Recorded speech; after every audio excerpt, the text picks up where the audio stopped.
ওয়া ইন্না লাহু লাহাফিজুন। কোরআন শরীফ আল্লাহ পাক নিজে বলেন, এই কোরআনকে আমি আল্লাহ নিজেই হেফাজত করব। পৃথিবীর মানুষ যত চেষ্টা করুক কোরআনকে মুছে ফেলার জন্য কেউ কোনোদিনও মুছতে পারবে না। এই কোরআনের জিম্মাদারি আমি স্বয়ং আল্লাহ নিজেই নিয়েছি। এই কোরআন এতটাই দামি, এতটাই গুরুত্বপূর্ণ। এই কোরআন শুধু মুসলমানদের জন্য নয়, এই কোরআনটা হলো ইয়া আইয়ুহান নাস, সমস্ত মানুষের জন্য। কোরআন তার জীবন ব্যবস্থা, তার রাষ্ট্রীয় ব্যবস্থা, সমাজ ব্যবস্থা, যা লাগবে এ টু জেড সব কিছু আল্লাহ পাক এই কোরআনের ভিতরে দিয়েছেন। আপনি কি চান, সব এই কোরআনের ভিতরে আল্লাহ পাক দিয়েছেন। শুধু আপনার কোরআনকে পড়তে হবে এবং কোরআনের উপরে আপনার গবেষণা করতে হবে, তাহলে আপনি আপনার সঠিক যেই রাস্তা দরকার সেটা আপনি অবশ্যই খুঁজে পাবেন। কেননা এই কোরআনকে বলা হয় পরশপথর।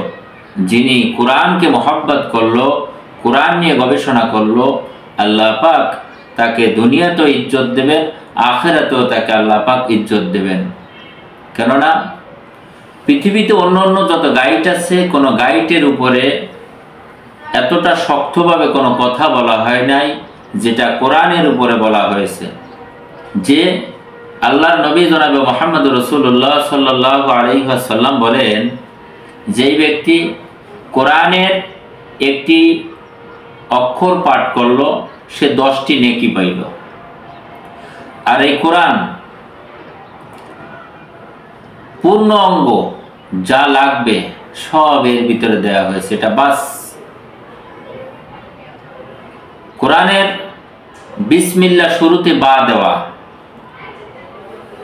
কোরআনের শুরুতে বিসমিল্লাহির রহমানির রহিম, শুরুতে বা দিয়ে শুরু করছে আল্লাহ। আর সবার শেষ মিনাল জিন্নাতি ওয়ান নাস, সবার শেষে সমাপ্ত হয়েছে নাস দিয়ে, সিন দিয়ে। তা বা সিন মানে কি বাস, বাস, এনাফ।